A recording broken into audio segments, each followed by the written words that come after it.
just want to have like a casual drink, a casual smoke, yeah. you know, like obviously there's nothing wrong with that. But I think a lot of times, even though like within our conscious mind, that problem might not be there anymore, that problem doesn't go away, right? Like, everything that's attached to it is there, right? It's dormant within your body, just right? because it's out of your mind doesn't mean exactly, it's out of your life. right? And eventually, if you get, like we talked about this last episode, if you get really good at suppressing your feelings, emotions, right, you can become a professional at doing that shit, right? Find just different ways to, you know, suppress shit. Eventually, it's gonna come out because your body's got to release it at some time. You got light inside you. You got light inside you. One love. The situation with my car has escalated, but I'm completely calm. Yeah. And this is not false calm. I know what's going on because another fucking boulder has been thrown in my fucking river. Yeah. But It's slowing down the flow of the river, but it's there. Yeah. it's being eroded. Yeah. That rock is getting worn down by yours truly. 200 million years, it'll be a mere pebble. The erosion process will take care of it. Triple A, very lengthy process, but it will happen. Yeah. I will be long dead, but at least I will not be upset anymore. Did you guys know AAA owned pickaxes? Fuck yeah, that boulder's gonna be gone in no time. I got my diamond pickaxe and we're good to go. On a serious note, like what you said, right? Like external things out of your control. Like we can only control so much externally, right? But internally, we have full control over how we respond. We might not have control over our emotions, like our feelings that spontaneously arise, and like, you know, how we are conditioned within these situations to react and respond, right? But like you do have full control over how you respond, right? Like the perspective you take, and like we were, like Dalton said, you know, like how are you gonna bounce back from that pebble hitting you in the eye? You know, like how are you gonna like get past that? And it's like shit that's out of your control. Like why even worry about that? You know, because like it's because like you have no control over it. You know what I mean? It's like it's gonna happen one way or another. You know, it's out of your control. You know, and it can I think at least when you constantly think about that type of stuff, you're living an illusion because like you feel like you have control over it even though you don't. And then in that sense, like I think if you can kind of focus on what you can control, your reality will be a lot better. Yes, and going back to something you said about ascribing Intent? not intent, kind of, but also like not quite value. I guess labeling. That's what it was. Okay. Like a pebble is neutral, but I personally can perceive and prescribe value to that depending on whether or not it's negative or positive. Oh. Same thing goes with problems. The problem exists. It will exist whether I feel shitty or I feel good about the problem. It's there. The rock is in the middle of the road. What am I going to do? Am I going to walk around the boulder? Am I going to try and climb over the boulder? Am I going to try and push the boulder down a hill?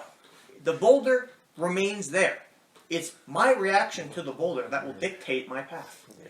And it's like, I think a lot of things, and we try to suppress our problems, right? Like through just different mediums, you know, not to bash marijuana or anything, you know, or alcohol, or you know, like, you know, whether it just be like any type of things like that. I'm not trying to like get on anybody's bad side. Any kind of like guilty vice. Yeah, no, of course. And there's nothing wrong with doing any of that stuff, right? You know, to a certain extent, right? Like if you just want to have like a casual drink, a casual smoke, you know, like obviously there's nothing wrong with that. But I think a lot of times, even though like within our conscious mind, that problem might not be there anymore, that problem doesn't go away, right? Like, everything that's attached to it is there, right? It's dormant within your body, just right? because it's out of your mind doesn't mean exactly, it's out of your life. right? And eventually, if you get, like we talked about this last episode, if you get really good at suppressing your feelings, emotions, right, and you can become a professional at doing that shit, right? Find just different ways to, you know, suppress shit. Eventually, it's going to come out because your body's got to release it at some time, right? No, absolutely. And like if it happens in a really bad scenario, maybe like you're at work, maybe you're just talking with a friend group, it could like completely change your life forever, right? Yeah. And maybe that's to like a really bad extent, you know, and like you know, but it can like affect the way you impact people around you. Yeah. Oh yeah, like because energy is contagious, right? Yeah, you know what I mean? And like that energy, like like the vibe, like kind of what we were talking about earlier with them. We'll leave that unsaid. But you know, like the energy that you bring about, like you just sense it. You know what I mean? It doesn't require your mind to like perceive it. You just know without words. You know what I mean? Like you can pick up on the vibe of like a room, just like how it is. You're like, I remember I used this example like at school when I was talking to one of my friends, and I was just like, the collective energy, right? That is within a certain room, right? You could be like having the best day of your life, right? And then you go into a room and you can be like, bro, what the fuck happened in here, right? Like you can just tell. You just know, know what I mean? something's you just wrong. know something Yeah. happened. That I just have like a small story about that. Like last year, like peak COVID, like it had just started. The grocery stores were packed. I had gone from working like on an average like 20 to 25 hours a week, just because I had school on top of that. School's online now. Everybody's stocking up on everything. Suddenly I'm working 40 hours a week for like a month straight. And it was, while that's most people's regular lives, no one's regular lives are also full-time jobs plus full-time stress because everybody is freaking out. Yeah. And a grocery store is such a mundane place. Situation, literally COVID. No, but like a grocery store is such a mundane place for such a panic to occur. It just seems so strange, but everybody freaking out makes everybody else, it's just that, especially bad emotions spread like wildfire. It takes so much more effort to make a good emotion spread, but if one person's upset, it spreads so quickly. It's crazy. Like literally what you just, like, at least in America, right? We live in such a negative-driven society. Like we hang on to the negative way more than the positive. You remember right? bad news better than you do good news. It's like what the fuck, bro? Like someone could give me a compliment, like whether that be just anything really. It's good for 5 minutes. Yeah, it's good for 5 minutes, and then someone could be like, "Yeah, Cal, your hair looks like dog shit." And like week What ruined. the fuck, dude? Fuck you, And like you gotta be careful, like because that energy, especially like you said earlier, like building it up inside you. It can affect the way that like you treat other people. I had gotten to such a stressful point where I was starting to just show like less and less respect to the people around me because I couldn't handle it anymore. Yeah. And with the mask on, all your emotions are in your eyes, and unfortunately my eyes are like my telltale sign. My boss pulls me aside like in front of customers and in front of my coworkers, and she's like, "What's going on? Something's changed with you lately?" And I just had to explain to her like, "I'm under so much more stress than you think I am." Yeah. None of us are happy with this situation, and I'm sorry that I'm letting it out. I know this was like the wrong place for it to happen, but this is also the source of it. Yeah, gotcha. And like you just gotta understand, to a certain extent, like why that's happening. Gotcha. And what'd she say to that? Oh, she wasn't happy. She's like, "You gotta get back to work." You've changed lately, and I'm like, because she just picks favorites. So once her opinion of you changes, it's a lot of work to get it back up. Yeah, feel you. I mean, not even like in a work environment. It's like, I mean, I know for like me personally, I think it was even before COVID. This is like when I was done. Like, I mean, obviously it wasn't because you fucking worked me like a shit ton in the gym, but I got into like this funk where I was like, and this is like my own personal problem. It was like, I didn't want to do anything. I was lazy.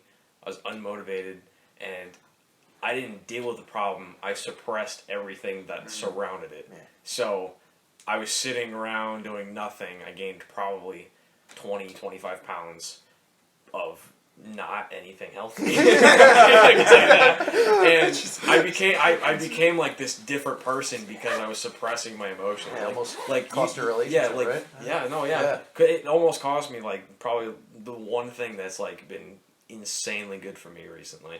And it's just like kind of like what you were saying, and like you could just tell, and you like I would walk into the room with her, and I'd be like, oh yeah, I'm fine, everything's happening, it's just like it's like the flow of everything, and then the environment switches like that because someone else is perceiving you differently, and then it was like, shit.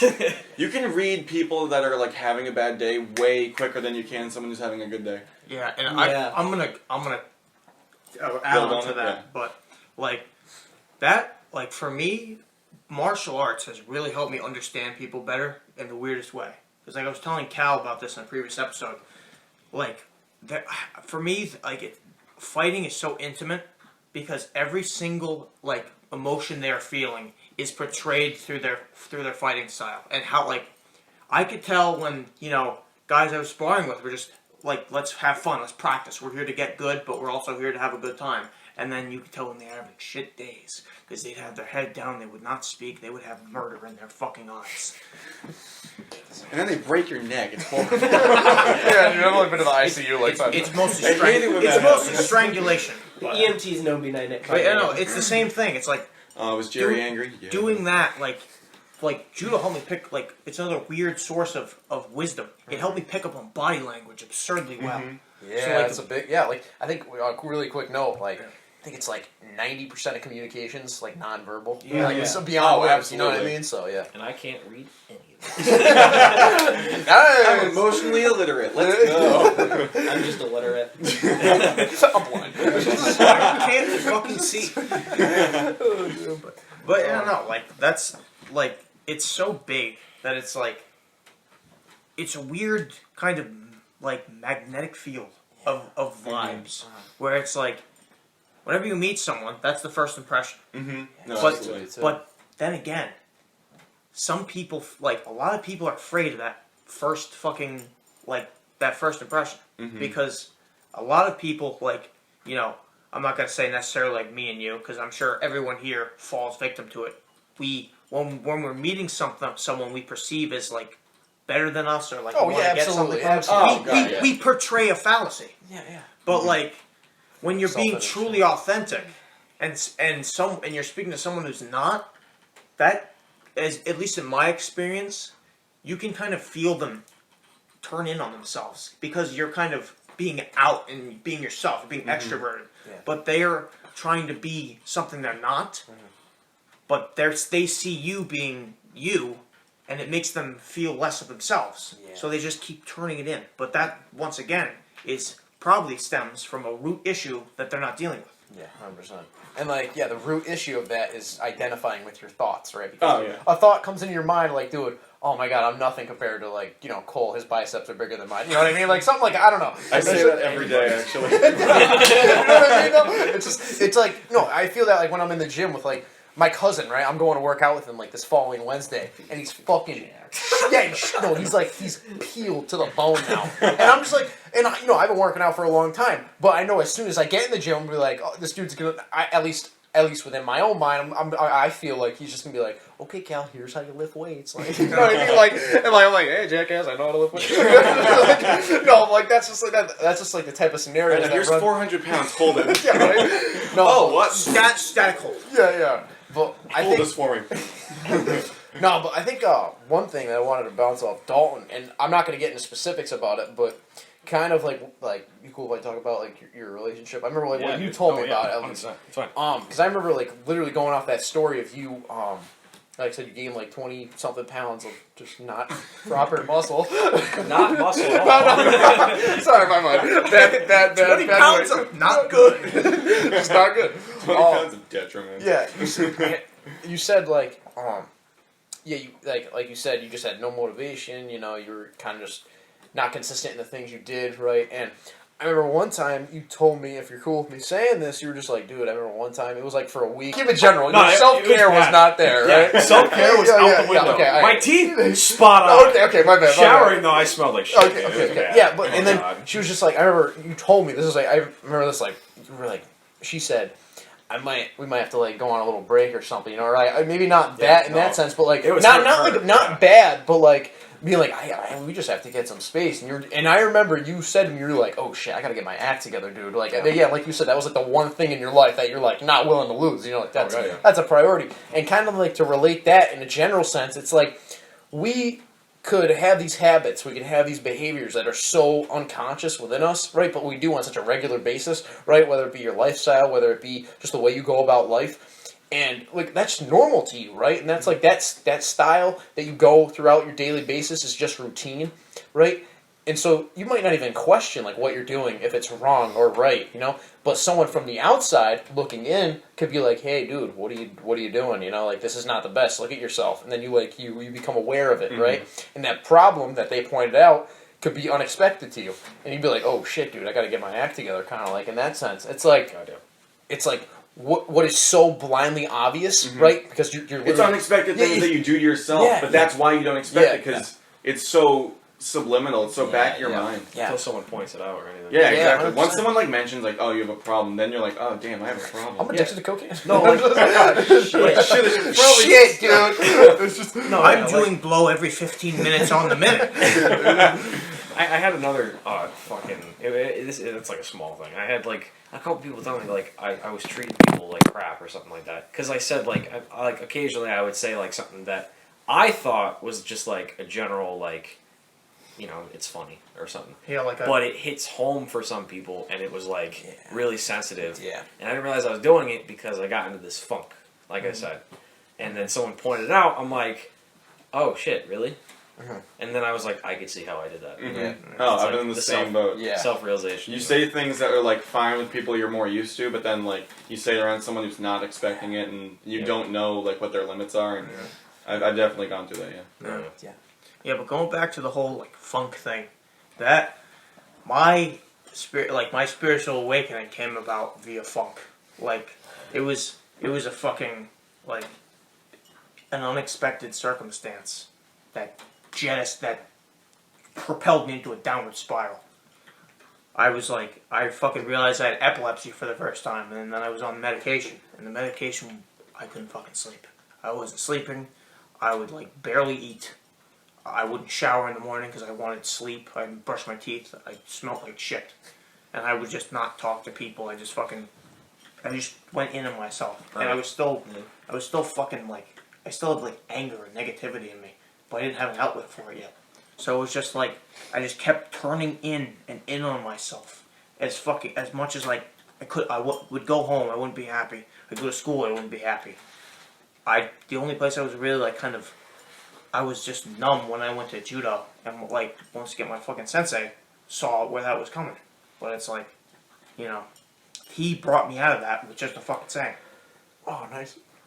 Sorry. I just saw him in a rip, and I was just like, oh my god. No, sorry, I was trying to hard not to That's actually though. That's a good example because it's like self-induced problems. Yeah. Sorry, I didn't mean to take That was so good. Like years of like, I'm only 20. You can't see me, but I'm only 20. And I've been fucking addicted to nicotine since I was 17. I was a junior in high school. And it seemed fine then, because I was like, oh, this won't be a problem. This is a social thing. But then it's, oh, you know, I'm just playing games by myself. You know, no one's around. No one's going to see me. Oh, I guess I'll do it now then. Well, now I'm in the car, and I'm driving to work, and I need something to do, and there it is. Yeah. And it's not unexpected anymore, because I'm a full-on fiend. But, you know, it's being able to admit you have a, you know, it's so cliche, but like, admitting facts, you have a dude. problem Yeah, is the dude. best step forward. Yeah, but why is it so hard to do? But why is it so hard to do? Yeah. And it doesn't have to be from something that's like objectively addictive, like nicotine. Yeah. But you know, acting a certain way is something you're so used to doing, like an addiction. Yeah. It can impact other people, it can impact you, and you just don't see it coming. Yeah. You got light inside